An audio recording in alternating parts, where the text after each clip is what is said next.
Hello दोस्तों। आज हम बात करते हैं बायोलॉजी के एक बहुत ही इम्पोर्टेंट चैप्टर सेल्स के बारे में। सेल्स क्या है और यह किस प्रकार से फंक्शन करती है, आज हम इसके बारे में डिटेल से जानेंगे। पहले इसे के बारे में जानने से पहले पहले हम ये जान लेते हैं यह किस विषय का चैप्टर है। तो इसे जानने से पहले पहले हम ये देखते हैं कि जीव विज्ञान क्या है, क्योंकि ये जीव विज्ञान का ही चैप्टर है। तो जीव विज्ञान विज्ञान की वह शाखा है जिसके अंदर पेड़ पौधे और जीव जंतु दोनों का अध्ययन किया जाता है। पेड़ पौधे और जीव जंतु दोनों का ही अध्ययन किया जाता है। क्या अध्ययन किया जाता है कि इनकी संरचना कैसे होती है, इनका वर्गीकरण कैसा होता है, इनका प्रजनन कैसा होता है, इनका विकास कैसा होता है। ये सब जो अध्ययन होता है वो जीव विज्ञान के अंतर्गत होता है। अब हमने जीव विज्ञान को आसान करने के लिए पढ़ने के लिए सुविधा के लिए दो भागों में बांटा है, जूलॉजी और बोटनी। जूलॉजी क्या है? जूलॉजी का अगर हम संधि विच्छेद करें तो जू शब्द का मतलब होता है एनिमल और लॉजी शब्द का मतलब होता है स्टडी, यानी कि एनिमल्स की स्टडी। तो इसके अंतर्गत हम जानवरों का अध्ययन करेंगे, जानवरों का और मानव का अध्ययन करेंगे। क्या क्या अध्ययन करेंगे?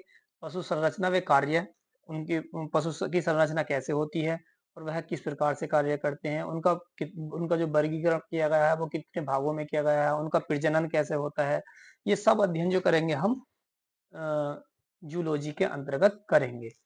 अब दूसरा भाग है इसका वनस्पति विज्ञान। तो वनस्पति विज्ञान को बोटनी भी बोला जाता है। इसके अंतर्गत क्या करते हैं हम? पेड़ पौधों का अध्ययन करते हैं। पेड़ पौधे के अध्ययन में क्या होता है? पौधों की संरचना कैसे होती है, पौधे प्रकाश संश्लेषण कैसे करते हैं, वृद्धि कैसे होती है, इनका प्रजनन कैसे होता है, ये सब हम बोटनी के अंतर्गत पढ़ेंगे। अब इन दोनों के अंदर जो कॉमन है वो क्या है? कोशिका विज्ञान, मतलब साइटोलॉजी। कोशिका का अध्ययन क्या कहलाता है? साइटोलॉजी कहलाता है। इसमें कोशिका के अध्ययन में हम क्या पढ़ेंगे? कोशिका की संरचना कैसी है और कोशिका विभाजन कैसे होता है, ये सब क्या होता है? साइटोलॉजी कहलाता है। तो ये क्यों इंपॉर्टेंट है? क्योंकि कोशिका इन जूलॉजी का भी और बोटनी का भी दोनों का ही चैप्टर है। क्योंकि जो जानवर, मनुष्य जो भी बने होते हैं वो कोशिका से ही मिलकर बने होते हैं, और पेड़ पौधे भी कोशिका से ही मिलकर बने होते हैं। मतलब सभी जीव जंतु कोशिका से मिलकर बने होते हैं। इसलिए यह बहुत इंपॉर्टेंट हो जाता है जूलॉजी के लिए भी और बोटनी के लिए भी। तो आज हम पढ़ेंगे सेल्स के बारे में। सेल्स क्या है, यानी कि कोशिका क्या है, ये किस प्रकार से कार्य करती है बॉडी के अंदर। जैसे कि आपके सामने ये एक समीकरण दे रखी है। क्या है कि सेल्स है, ये सेल्स से मिलकर बने हैं ऊतक, यानी कि बहुत सारे सेल्स जो है बहुत सारे सेल्स मिलकर ऊतक बनाते हैं। बहुत सारे ऊतक मिलकर अंग बनाते हैं और बहुत सारे अंग मिलकर अंग तंत्र बनाते हैं और बहुत सारे अंग तंत्र मिलकर एक बॉडी का निर्माण करते हैं।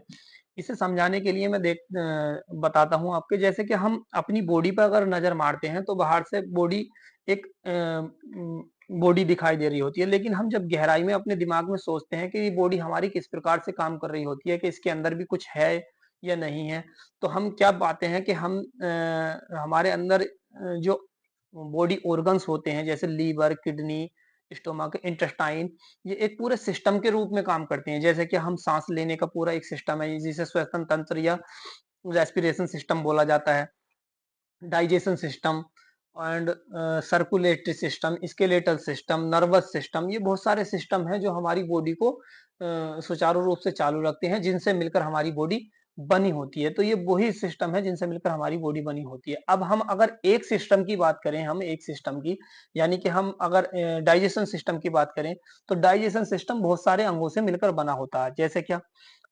मुख गुहा, ईसोफेगस और stomach, intestine, small intestine, large intestine. तो ये सारे पार्ट क्या है? पार्ट कौन से हैं? ये सारे ऑर्गन जो है क्या है? ये सारे ऑर्गन मिल्स का क्या कर रहे हैं? एक ऑर्गन तंत्र का निर्माण कर रहे हैं, मतलब सिस्टम का, डाइजेशन सिस्टम का निर्माण कर रहे हैं। इसी प्रकार से और भी सिस्टम बहुत सारे अंगों से मिलकर बने होते हैं। तो हम क्या देख रहे हैं कि कई सारे अंग मिलकर एक सिस्टम का निर्माण करते हैं। अब कई सारे ऊतक मिलकर एक ऑर्गन का निर्माण करते हैं और बहुत सारी सेल्स मिलकर एक ऊतक का निर्माण करते हैं। अब इसे और आसान करने के लिए, इसे और आसान भाषा में समझाने के लिए मैं एक और एग्जाम्पल लेता हूँ। जिस प्रकार से हम एक मकान को देखते हैं, तो मकान में क्या होता है कि जब हम उसे बाहर से मकान देखते हैं, तो वो बाहर से केवल चार दीवारी की तरह दिखाई देता है। जब हम उसके अंदर गेट के अंदर एंट्री करते हैं, तो हमें क्या दिखाई देता है कि वह मकान बहुत सारे कमरों से मिलकर बना है। जिस तरीके से हमारा शरीर बाहर से एक केवल एक लंबा लंबा मोटा मोटा वो दिखाई देगा, खंबे नुमा। लेकिन जब हम अंदर को अगर उसकी रिसर्च करेंगे, तो हम क्या देंगे कि उसके अंदर बहुत सारे सिस्टम काम कर रहे हैं, डाइजेशन सिस्टम, रेस्पिरेशन सिस्टम। इसी तरीके से जब हम मकान के अंदर जाते हैं, तो वो बहुत सारे कमरों से मिलकर बना होता है। जब हम एक कमरे में एंटर करते हैं, तो हम क्या देखते हैं कि वो चार दीवारों से मिलकर बना हुआ होता है। इसी तरीके से हम जब एक सिस्टम पर नजर मारते हैं, तो वो क्या होता है कि वो कई सारे अंगों से मिलकर बना होता है। जब हम उस दीवार पर नजर मारते हैं, तो क्या देखते हैं कि वो दीवार बहुत सारी ईंटों से मिलकर बनी होती है। जिस प्रकार से हमारा ऊतक बहुत सारी कोशिकाओं से मिलकर बना होता है। तो अब हम ये कह सकते हैं कि एक मकान को बनाने के लिए जो सबसे छोटी इकाई है, जिसकी सबसे अहम भूमिका है, वो एक ईंट है। जो एक बिल्डिंग बनाने के लिए जो बिल्डिंग ब्लॉक होता है, वो एक ईंट होता है। इसी प्रकार से हमारे शरीर को जो बनाने की वाली जो बिल्डिंग ब्लॉक है, वो क्या है? एक कोशिका है। कोशिका ही से ही हमारे शरीर ऊतक, पहले बहुत सारे कोशिका मिलकर ऊतक बनाते हैं, फिर बहुत सारे ऊतक मिलकर अंग बनाते हैं, फिर अंग मिलकर तंत्र बनाते हैं, फिर एक पूरी बॉडी का निर्माण होता है। इसी प्रकार से हम ये हमारी जानवरों की, इंसानों की, पेड़ पौधों की बॉडियां बनी होती हैं। अब ये जो है एक कोशिका का डायग्राम है। ये कोशिका का डायग्राम है, जिसके अंदर बहुत सारे कोशिका ऑर्गन्स हैं, जिसके मैं आपको नाम लेकर बताता हूँ। इनके बारे में डिटेल से मैं आगे पढ़ाऊंगा। जैसे इसको देख लीजिए, जिस तरीके से ये बाहर वाली जो है, ये सेल मेम्ब्रेन है। ठीक है, जैसे कि ये लिख रहा है, ये सेल मेम्ब्रेन है। इसके बाद ये जो ये है, ये जो ये न्यूक्लियस है, और न्यूक्लियस के अंदर ही न्यूक्लियोलोस है। और न्यूक्लियोलोस के अंदर ये थर्ड लाइक स्ट्रक्चर, मतलब जाल की तरह जो है, ये क्रोमोटीन्स हैं। और इसके बाहर वाली साइट में जो है, ये एंडोप्लाज्म रेक्टिकुलम है। ये एंडोप्लाज्म रेक्टिकुलम है। एंडोप्लाज्म रेक्टिकुलम भी दो प्रकार के हैं, एक राइबोसोम्स एंडोप्लाज्म रेक्टिकुलम है, यानी कि रफ एंडोप्लाज्म रेक्टिकुलम है। एक स्मूथ एंडोप्लाज्म, ये स्मूथ एंडोप्लाज्म रेक्टिकुलम होगा, और ये वाले जो है रफ एंडोप्लाज्म रेक्टिकुलम हो गए। ये माइटोकॉन्ड्रिया है, और ये माइटोकॉन्ड्रिया है, और ये सेंट्रोसोम है, ये वैक्यूल्स हैं, ये लाइसोजाइम है, और ये माइक्रोट्यूब्यूल हैं। और ये सारे ऑर्गन्स जहां तैर रहे हैं, वो साइटोप्लाज्म है। मतलब साइटोप्लाज्म क्या है? एक जेली लाइक फ्लूइड है। इसी के अंदर, जैसे कि तालाब होता है, तालाब के अंदर जो है बहुत सारे जो है जीव जंतु तैर रहे होते हैं। इसी तरीके से सेल मेम्ब्रेन के अंदर साइटोप्लाज्म होता है। इसी साइटोप्लाज्म के अंदर ये सारे ऑर्गन्स तैर रहे होते हैं। अब ये इन ऑर्गन्सों का क्या काम है, ये किस प्रकार से काम करते हैं, इसे हम जानेंगे आगे। फिलहाल ये मैंने एक डायग्राम में ये समझाने की कोशिश की है, सेल के अंदर कौन कौन से ऑर्गन्स होते हैं और वह किस प्रकार से काम करते हैं। पहले हम समझ लेते हैं कि सेल की खोज कैसे हुई। सबसे पहले 1665 ईस्वी में रॉबर्ट हुक ने, इन्होंने डेड सेल की खोज की। डेड सेल की खोज की, क्या देखा इन्होंने? एक पेड़ की छाल ली, सूखे पेड़ की छाल ली। सूखे पेड़ की छाल को इन्होंने माइक्रोस्कोप के जरिए देखा। इन्होंने माइक्रोस्कोप के जरिए उसके अंदर क्या देखा कि उसके अंदर एक छोटे छोटे कमरे की तरह एक स्ट्रक्चर बना हुआ है। इन्होंने उन कमरों की तरह का जो स्ट्रक्चर था, उसका नाम सेलुलोरा दिया। उस सेलुलर से ही इन्होंने फिर बाद में उसका नाम सेल्स दिया।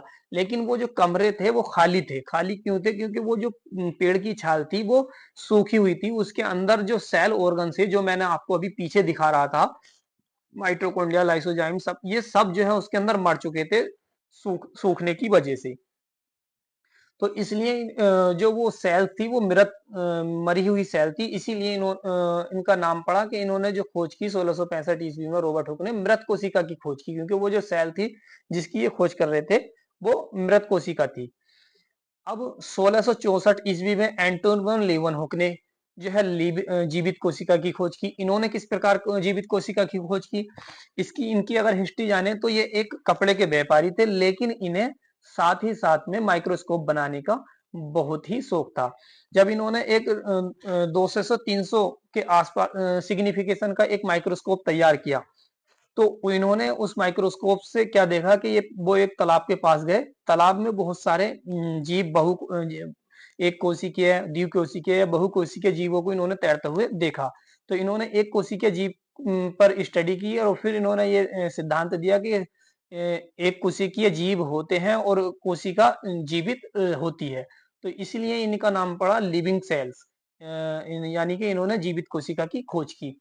इसके बाद 1831 ईस्वी में रॉबर्ट ब्राउन ने केंद्रक की, न्यूक्लियस की खोज की। इन्होंने किस प्रकार खोज की? इन्होंने क्या देखा कि जो सेल है, सेल के अंदर एक छोटा सा भाग ऐसा है जो जिसकी डेंसिटी, जिसका घनत्व बहुत अधिक है, बाकी सेल एरिया से बहुत अधिक है, और जो सेल ऑर्गन्स हैं वो उसी के निर्देश पर काम कर रहे हैं। तो इसलिए उन्होंने इसका नाम केंद्रक या न्यूक्लियस रखा। और 1831 ईस्वी में रॉबर्ट ब्राउन ने केंद्रक की मतलब ये न्यूक्लियस की खोज की। अब इसके कोशिका क्या है इसे समझ लेते हैं, जो कि मैं पहले भी बता चुका हूँ। कोशिका क्या है? कोशिका जीवों की संरचनात्मक यानी कि उन्हें बनाने में, और क्रियात्मक यानी कि उसकी कार्य करने में की एक सबसे छोटी इकाई है। जैसे कि ये दे रखा है, जो एक दीवार का डायग्राम दे रखा है, और दीवार के डायग्राम में जो हम देख रहे हैं वो सबसे छोटी जो संरचनात्मक मतलब दीवार को बनाने में जो है सबसे छोटी काम किसका है? वो एक ईंट का है। इसी प्रकार से जीव जंतु पेड़ पौधों में जो सबसे छोटी क्रियात्मक क्रियात्मक और संरचनात्मक जो इकाई है वो कोशिका है, यानी कि सेल्स है। अब अगला पॉइंट क्या है कि सभी जीव कोशिकाओं से मिलकर बने हैं। जैसे कि बहुत सारी कोशिकाएं मिलकर जो है जीव, पूरे एक जीव का निर्माण कर देती हैं। जीव जंतु या पेड़ पौधों का निर्माण कर देती हैं सेल, बहुत सारे सेल्स मिलकर। कोशिका जीवन की सबसे छोटी जीवित इकाई है। जैसे कि मैं पहले भी बता चुका हूँ कि रॉबर्ट हुक ने जो मृत कोशिका की खोज की थी, लेकिन उसके बाद जो है एंटोइन वन लीवन हुक ने जीवित कोशिका की खोज की। तो ये सबसे छोटी जीवित इकाई है। जैसे कि मैं इसका एग्जाम्पल ले, अगर हम कोशिका के अंदर बहुत सारे कोशिका के अंग होते हैं जो मैंने आपको बताया, माइटोकॉन्ड्रिया, लाइसोजाइम, एंडोप्लाज्मिक रेटिकुलम, लेकिन अगर उन्हें अलग अलग कर दिया जाए तो वो कोई भी अंग जीवित नहीं रह सकता। वो सब अंग एक दूसरे के पूरक हैं, वो एक दूसरे के साथ ही जीवित रह सकते हैं। जब वो सारे अंग मिलकर एक कोशिका का निर्माण करते हैं तो कोशिका जीवित रहती है। तो शरीर की जो सबसे छोटी जो इकाई है वो कोशिका है, ना कि माइटोकॉन्ड्रिया, न्यूक्लियस, एंडोप्लाज्मिक रेटिकुलम। ये इस शरीर की सबसे छोटी जीवित इकाई नहीं है। अगला कोशिका के सिद्धांत हैं। 3 सिद्धांत हैं। क्या सिद्धांत है? सभी जीव कोशिकाओं से बने होते हैं, ये मैं पहले भी बता चुका हूँ आपको। कोशिका जीवन की मूल इकाई होती है, ये भी बता चुका हूँ। एक नया पॉइंट है, क्या है? नई कोशिका पूर्ववर्ती कोशिकाओं से बनी होती है, यानी कि जो नई कोशिका जो बनेगी, ये जो नई कोशिका बनेगी, ये कहाँ से बनेगी? ये जो पुरानी कोशिका है वो ही टूट के 2 भागों में बट जाएगी। तो नई कोशिका पूर्ववर्ती कोशिकाओं से बनी होती है, ये एक सिद्धांत है। इस सिद्धांत ये इस तरह से होता है, जो हमारी कोशिका पुरानी हो जाती है और पूरी परिपक्व हो जाती है तो वो जो है 2 कोशिकाओं में टूट जाती है। जब ये पूरी परिपक्व हो जाएगी तो ये भी 2 कोशिकाओं में टूट जाएगी और ये भी 2। इसी तरीके से हमारे शरीर की वृद्धि होती चली जाती है और हमारा वेट और हाइट बढ़ती चली जाती है।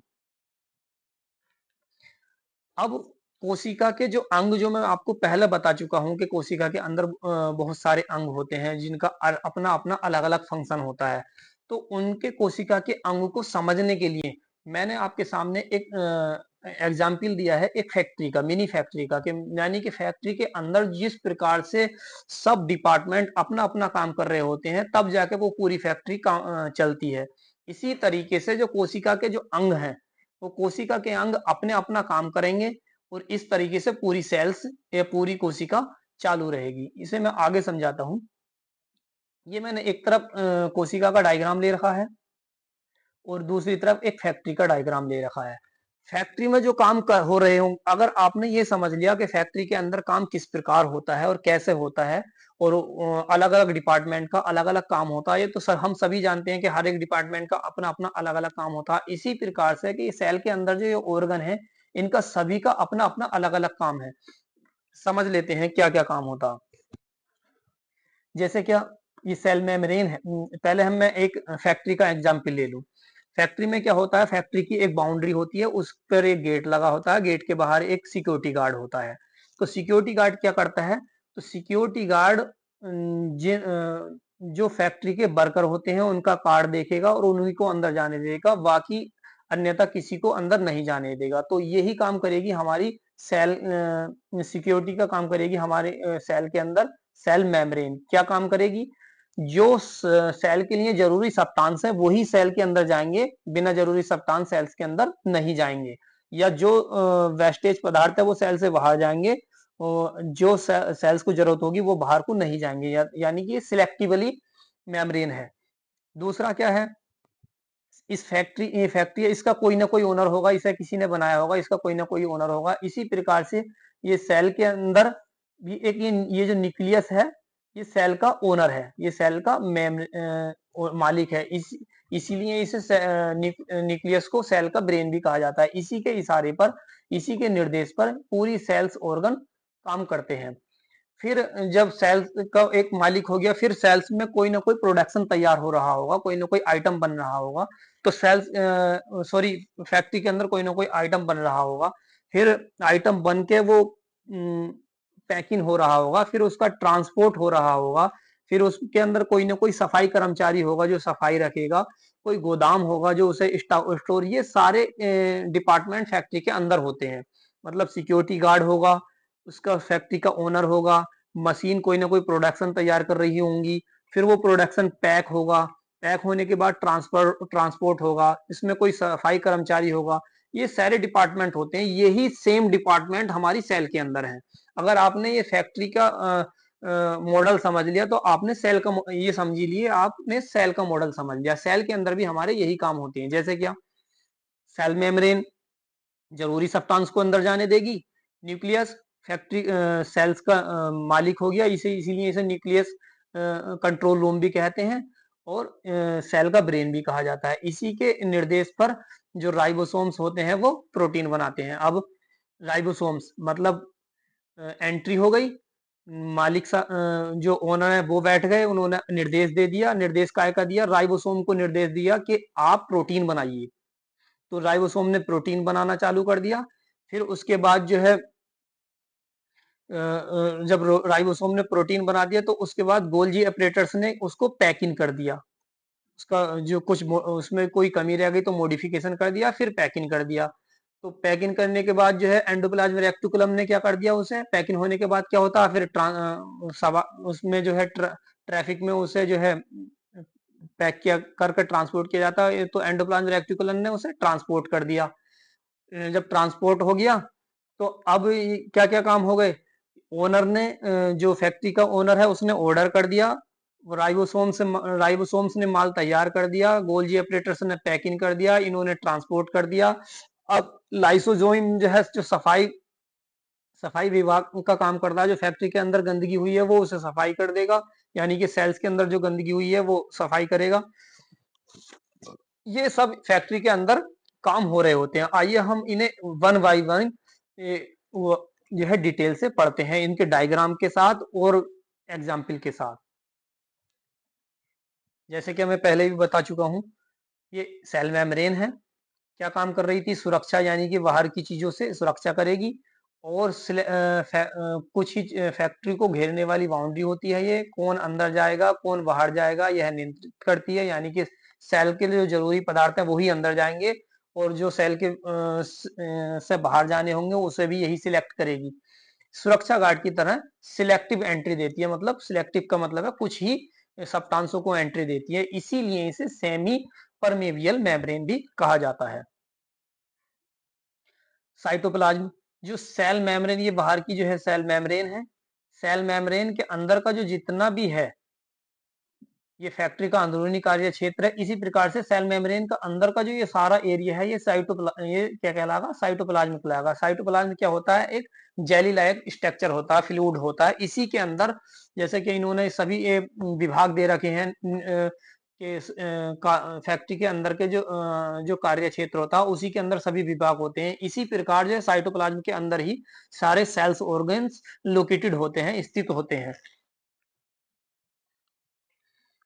अब न्यूक्लियस की बात करें तो न्यूक्लियस का जैसे मैं पहले भी बता चुका हूँ, न्यूक्लियस एक मालिक का काम करता है।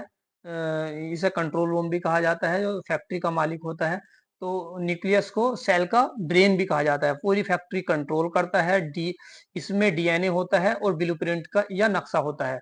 निर्णय लेने का काम भी यही करता है, किस प्रोटीन का उत्पादन करना है। कौन बताएगा? वो ये ओनर साहब बताएंगे। ओनर साहब कौन है? न्यूक्लियस है। तो सेल का ओनर कौन होता है? न्यूक्लियस। अब ये अगला पॉइंट है राइबोसोम्स। ओनर साहब ने मतलब न्यूक्लियस ने ऑर्डर किया कि प्रोटीन बनाया जाए, और किसे ऑर्डर किया? राइबोसोम को। राइबोसोम्स क्या है? एक तरह की मशीन कहो इनको या वर्कर कहो, राइबोसोम्स प्रोटीन्स बनाने वाले। तो ये न्यूक्लियस ने ऑर्डर किया, राइबोसोम्स ने ये प्रोटीन बनाना स्टार्ट कर दिया। अब प्रोटीन बनाना, इसीलिए इसे राइबोसोम्स को प्रोटीन की फैक्ट्री भी कहा जाता है। प्रोटीन बनाते हैं, न्यूक्लियस के निर्देश पर अपना काम करते हैं। अब ये एंडोप्लाज्म रेक्टिकुलम के बारे में पढ़ लेते हैं। एंडोप्लाज्म रेक्टिकुलम जैसे कि मैंने बताया कि वो जब प्रोटीन बन जाता है तो उसका पैकिंग होता है, वो गोल्जी एपरेटर्स करेगा। एंडोप्लाज्म रेक्टिकुलम क्या करेंगे? ट्रांसपोर्ट करेंगे। एंडोप्लाज्म रेक्टिकुलम दो तरह के होते हैं, एक रफ एंडोप्लाज्म रेक्टिकुलम, दूसरा smooth endoplasm reticulum. Rough endoplasm reticulum क्या है? रफ एंडोप्लाज्म रेक्टिकुलम वो है जिनके ऊपर राइबोसोम्स लगे होते हैं। ये जो काले काले हैं दाने नुमा, ये छोटे छोटे ये राइबोसोम्स हैं जो रफ एंडोप्लाज्म जो एंडोप्लाज्म रेक्टिकुलम के ऊपर लगे हुए हैं। जब ये उनके ऊपर लग गए तो ये खुरदरे हो गए, मतलब इनकी चिकनावट खत्म हो गई, तो इसलिए इन्हें रफ एंडोप्लाज्म रेक्टिकुलम का नाम दिया गया है। ये स्मूथ एंडोप्लाज्म रेक्टिकुलम है, आप देख रहे होंगे ये चिकने हैं, इनके ऊपर ऐसा किसी तरह का कोई स्ट्रक्चर नहीं है, इसलिए इनका स्मूथ एंडोप्लाज्म रेक्टिकुलम है। अब इसने देखते हैं रफ एंडोप्लाज्म रेक्टिकुलम को। जब आपने ये देखा कि इस पर राइबोसोम्स लगे हुए हैं, आप पहले भी पढ़ चुके हैं कि राइबोसोम्स का काम होता है प्रोटीन्स बनाना, तो अब ये क्या काम करेंगे? राइबोसोम्स लगे होते हैं, प्रोटीन बनाना और आगे भेजते हैं। अब ये रफ एंडोप्लाज्म रेक्टिकुलम क्या काम करेगा? प्रोटीन बनाने का काम करेगा और आगे को भेजेगा प्रोटीन को। स्मूथ एंडोप्लाज्म रेक्टिकुलम क्या करेगा? लिपिड्स और स्टेरॉइड बनाते हैं और डिटॉक्सिफिकेशन का काम करते हैं। गोल्जी एपरेटर्स। गोल्जी एपरेटर्स का क्या काम था? पैकिंग का काम। पैकिंग विभाग जो था वो गोल्जी एपरेटर्स था। जो प्रोटीन बना था और उसको जो पैक करेगा वो कौन करेगा? गोल्जी एपरेटर्स। कुछ जो प्रोटीन में कमी होगी उसे मॉडिफाई करता है, पैक करता है और सही जगह पर भेज देता है। ऐसा पोस्ट ऑफिस जैसा, जैसे कि पोस्ट ऑफिस काम करता है, इस प्रकार से यह काम करता है। माइटोकॉन्ड्रिया। माइटोकॉन्ड्रिया क्या है? एक पावर हाउस है जो पूरी सेल्स को पावर दे रहा था। ये माइटोकॉन्ड्रिया का डायग्राम है। ये एटीपी के रूप में ऊर्जा बनाता है और पूरी जिस तरीके से फैक्ट्री के अंदर एक पावर हाउस होता है, वो पूरी जो है हर एक डिपार्टमेंट को लाइट देता है और पावर देता है, जिसकी वजह से पूरी फैक्ट्री चालू रहती है। इसी प्रकार से माइटोकॉन्ड्रिया भी जो है पावर देता है पूरी सेल्स को, और इसी की वजह से पूरी सेल्स काम करती है। ये एटीपी के रूप में ऊर्जा बनाता है, इसे पावर हाउस भी कहा जाता है। सफाई कर्मचारी। सफाई कर्मचारी कौन है? लाइसोजाइम। किस प्रकार से सफाई करता है? जो सेल्स के अंदर कचरा इकट्ठा हो जाता है उसे नष्ट कर देता है।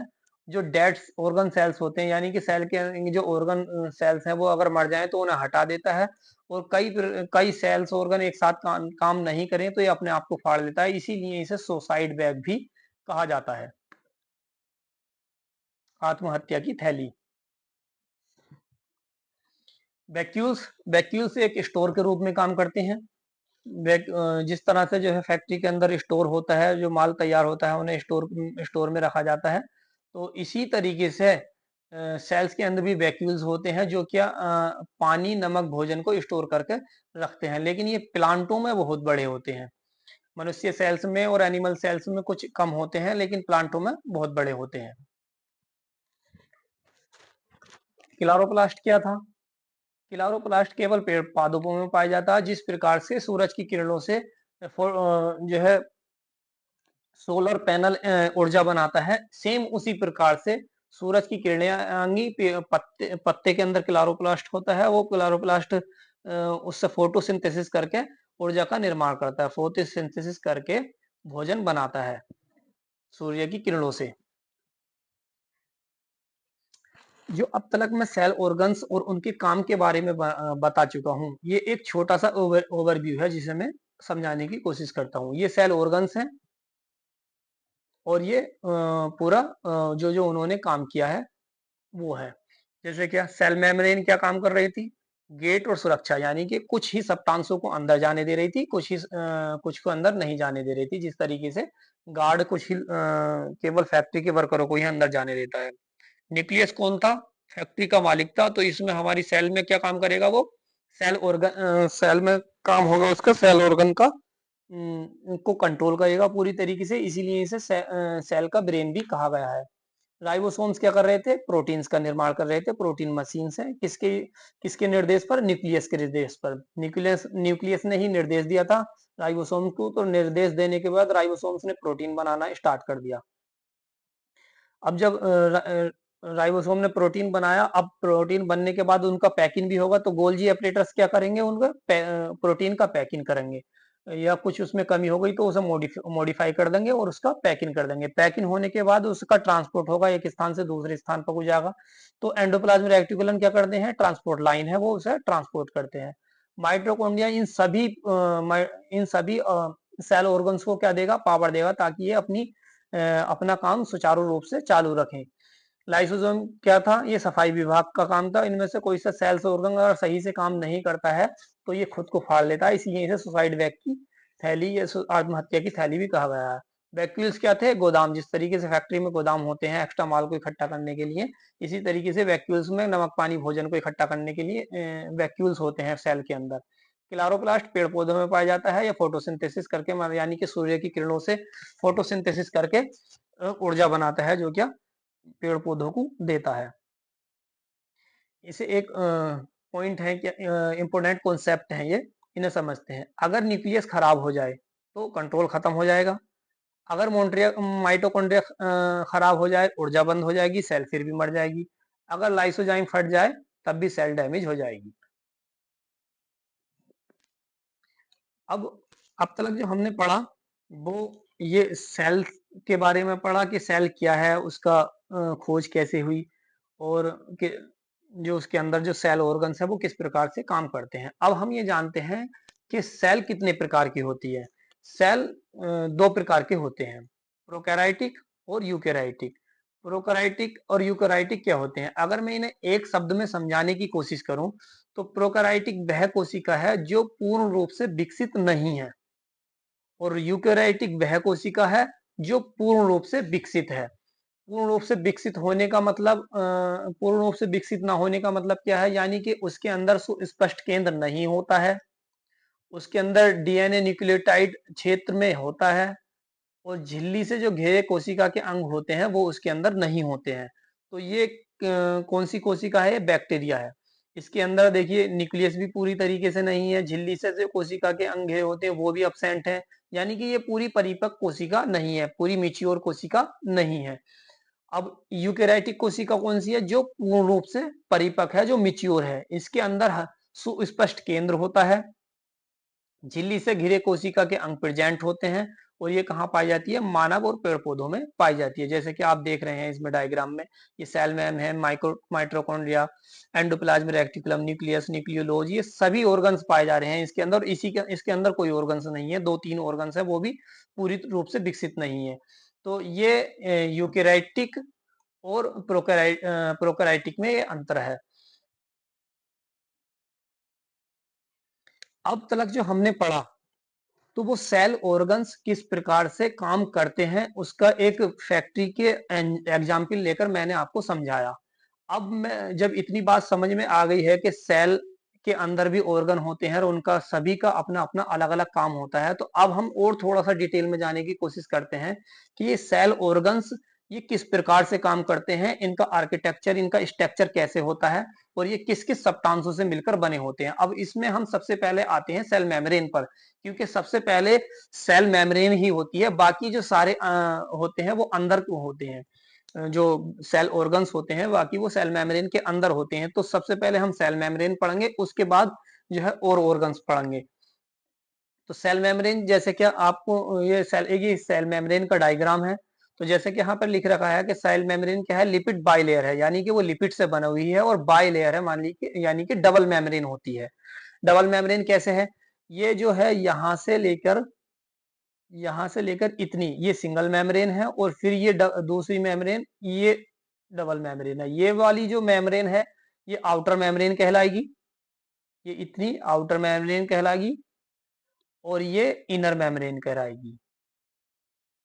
तो आउटर मेम्ब्रेन और इनर मेम्ब्रेन, अगर हम एक आउटर मेम्ब्रेन की बात करें, यानी कि एक मेम्ब्रेन की बात करें, आउटर की करें या इनर की करें, तो वो भी दो भागों में बटा हुई है। आप देख रहे हैं कि ये एक गोल गोल जो है गोल गोल सर्किल है, और फिर नीचे को ये धागे नुमा स्ट्रक्चर है।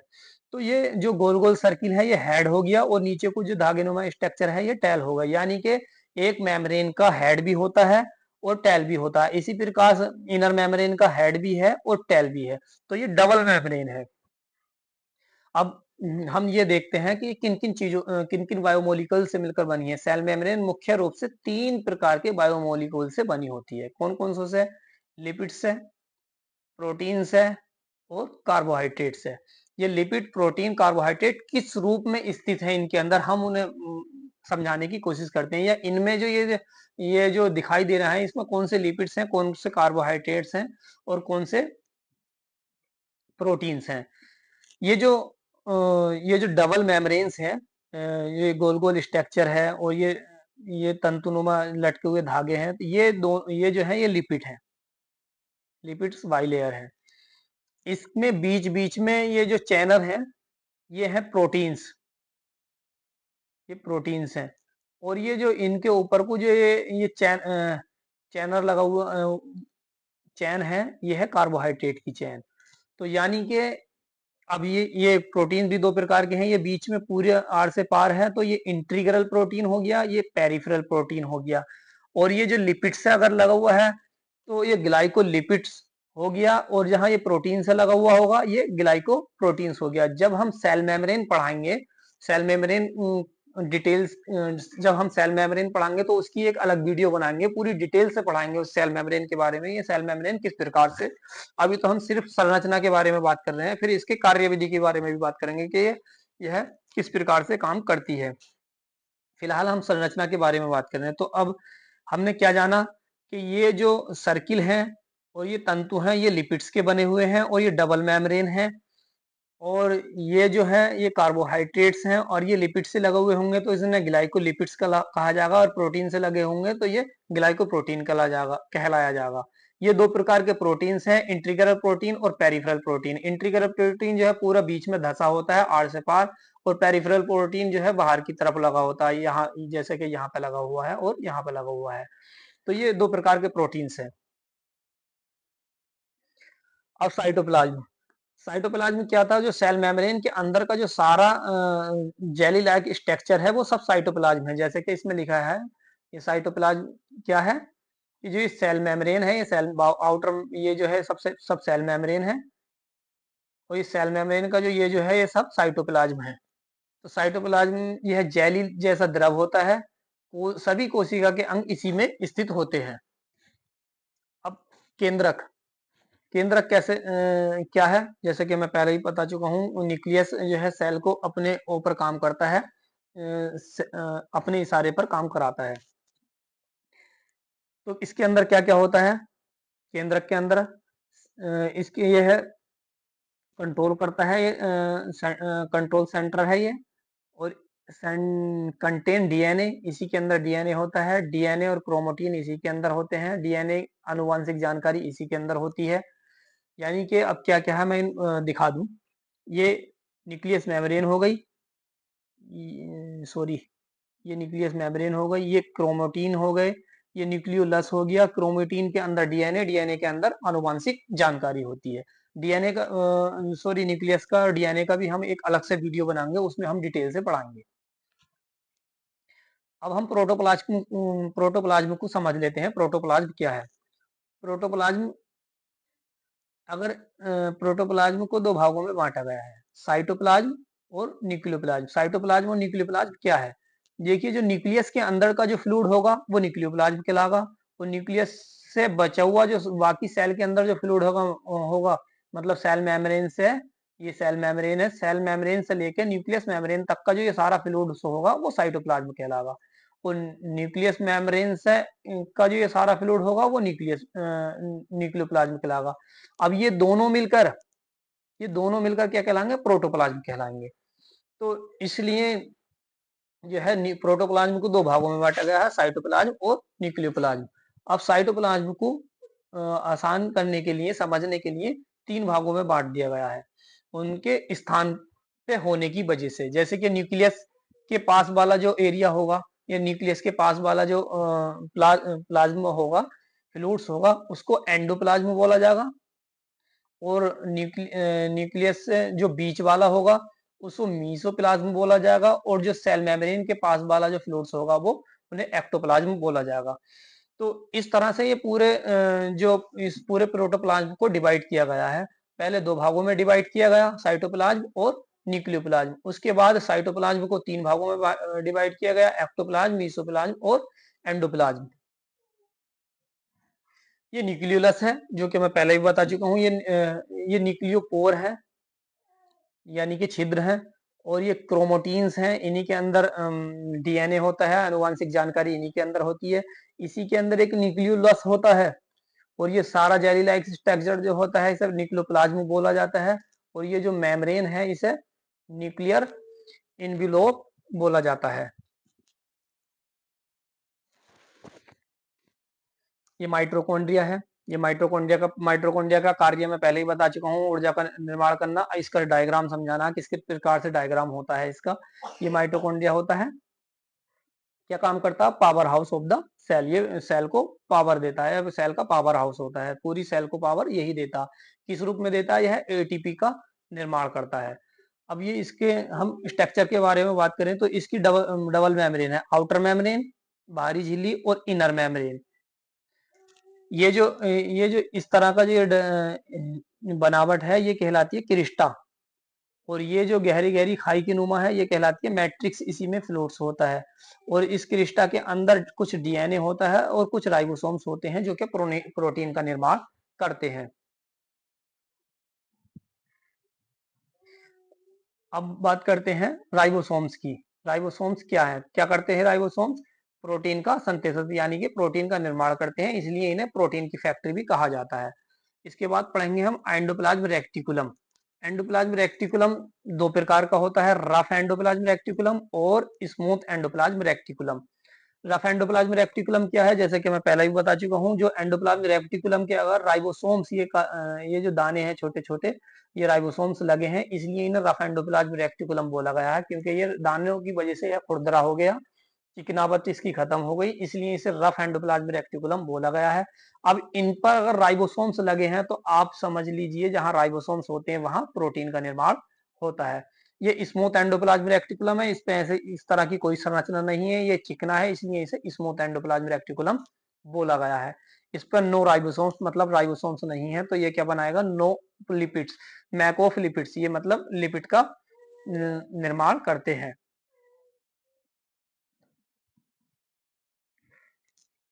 अब गोल्जी एपरेटर्स, गोल्जी एपरेटर्स का जो ये डायग्राम है ये कुछ इस तरह से है। क्या काम करता है? प्रोटीन का मॉडिफिकेशन करता है, पैकिंग करता है और सही जगह पर भेजता है। हेल्प ऑफ इन सिक्रेशन, स्त्रावण भी करता है। इसके बाद लाइसोजाइम, जो सफाई विभाग था, लाइसोजाइम का क्या काम था? जो सेल्स के ऑर्गन सही से काम नहीं कर रहे हैं उन्हें से काम कराएगा या उनकी सफाई करेगा। और सुसाइड बैग भी कहलाता है क्योंकि ये अपने आप को फाड़ लेता है और पूरी सेल्स को डैमेज कर देता है, अपशिष्ट पदार्थों को नष्ट करता है। ये एक पूरा सेल लाइसोजाइम का डायग्राम है इस तरह से। अब एक छोटा सा डिफरेंस है, पादप कोशिका और जंतु कोशिका में क्या अंतर है? तो मेनली दो अंतर होते हैं, एक सेल वॉल कोशिका भित्ति और क्लोरोप्लास्ट। यानी कि जो पादप कोशिका होती है उसमें सेल मेम्ब्रेन के साथ साथ, ये सेल मेम्ब्रेन है, सेल मेम्ब्रेन के साथ साथ सेल वॉल भी होती है। इसमें जो मनुष्य की, ये एनिमल्स की जो कोशिका होती है इसमें केवल सेल मेम्ब्रेन होती है, सेल वॉल नहीं होती। दूसरा, इसमें क्लोरोप्लास्ट होता है जो भोजन का निर्माण करता है, इसमें क्लोरोप्लास्ट नहीं होता, इसमें क्लोरोप्लास्ट नहीं होता। ये दो मेन अंतर है। बाकी सभी ऑर्गन्स इसके अंदर भी होते हैं, एनिमल सेल्स के अंदर भी होते हैं और प्लांट सेल के अंदर भी होते हैं। अब तक हमने जो सेल के बारे में पढ़ा वो चार भागों में बांटा गया। सेल की हिस्ट्री किसने खोज की, जीवित कोशिका की किसने खोज की, डेड कोशिका की किसने खोज की, जीवित कोशिका की किसने खोज की और न्यूक्लियस की किसने खोज की। थ्योरी कितने प्रकार की है और इसके कितने अंग है, इसे एक बार और समझ लेते हैं। डेड कोशिका की खोज रोबर्ट हुक ने की 1665 ईस्वी में, पहले ही बता चुका हूँ।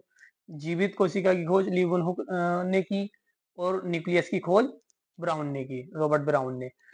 थ्योरी क्या है, बेसिक यूनिट है लाइफ की, पूरे सभी और सभी जीव जंतु कोशिका इसी कोशिका से मिलकर बने हुए हैं। दूसरा पॉइंट क्या है कि नई कोशिका पुरानी कोशिकाओं से मिलकर बनी होती है, प्री एग्जीक्यूटिंग सेल्स। ये सेल थ्योरी है। कितने प्रकार की होती है, दो प्रकार की, प्रोकैरियोटिक यूकैरियोटिक। प्रोकैरियोटिक कौन सी कोशिका जो अविकसित है, जिसके अंदर कोशिका के पूरे अंग नहीं होते हैं, जो मिच्योर नहीं होती है। ये काय में पाई जाती है, बैक्टीरिया में। यूकैरियोटिक जो विकसित है, जिसके अंदर कोशिका के पूरे अंग पाए जाते हैं, ये काय में पाई जाती है, पेड़ पौधे और जंतुओं में। कोशिका के कुछ अपने अंग होते हैं, जिस तरह से हमारे अंदर अंग होते हैं हमारे शरीर को सुचारू रूप से चालू रखने के लिए, इसी तरीके से कोशिका के भी कुछ अपने अंग होते हैं उसे जीवित रखने के लिए। क्या, पावर देने के लिए माइटोकॉन्ड्रिया होता है, प्रोटीन बनाने के लिए राइबोसोम्स होते हैं और सफाई करने के लिए लाइसोसोम होते हैं, जिन्हें सुसाइड बैग भी कहा जाता है। और पूरे सेल्स को सुचारू रूप से चालू करने के लिए न्यूक्लियस होता है, जिसे सेल का ब्रेन भी कहा जाता है। इसे सुसाइड बैग की, आत्महत्या की थैली बोला जाता है, इन्हें प्रोटीन फैक्ट्री और ये पावर हाउस। ये सब सेल ऑर्गनों का अपना अपना काम होता है। अब ये जान लेते हैं कि सबसे बड़ी कोशिका कौन सी है और सबसे छोटी कोशिका कौन सी है। तो अगर मनुष्य की अगर हम बात करें तो मनुष्य के अंदर फीमेल के अंदर जो हर मेंस्ट्रुअल साइकिल पर 14वें 15वें दिन जो एक अंडा अंडा तैयार होता है, वह मनुष्य के अंदर सबसे बड़ी कोशिका होती है। लगभग उसकी 100 माइक्रोमीटर होती है। इसकी संरचना कैसी होती है, गोल होती है। किस काम में आती है, भ्रूण के मतलब जाइगोट तैयार करती है। और सबसे छोटी कोशिका कौन सी होती है, जो पुरुष के अंदर जो स्पर्म होता है वह मानव की सबसे छोटी कोशिका होती है। कितना है, लगभग 5 माइक्रोमीटर। कितना फर्क है, ये 100 माइक्रोमीटर, ये 5 माइक्रोमीटर। बहुत कम साइटोप्लाज्म होता है, पूंछ भी होती है और आनुवांशिक पदार्थ इसी के अंदर होते हैं। अब बात करें जंतु जगत की सबसे बड़ी कोशिका की, तो जंतु जगत में अगर सबसे बड़ी कोशिका की बात करें तो वो शतरमुख का अंडा है। और जंतु जगत में सबसे छोटी कोशिका की अगर हम बात करें तो वह स्पर्म है, किसका, विभिन्न जंतुओं का। मतलब जो सबसे छोटा जंतु पुरुष के रूप में होगा उसका, या मेल के रूप में होगा उसका स्पर्म जो है सबसे छोटा कोशिका होगी। आई होप अब तक जो मैंने ये सेल्स के बारे में पढ़ाया है आपकी समझ में आया होगा। अब हम इसके बाद जो है सेल मेम्ब्रेन को डिटेल से पढ़ाएंगे, किस प्रकार सेल मेम्ब्रेन काम करती है, या डिहाइड्रेशन कैसे हो जाता है, ओस्मोसिस, डिफ्यूजन, ये सब हम एक एक के बारे में डिटेल से पढ़ेंगे।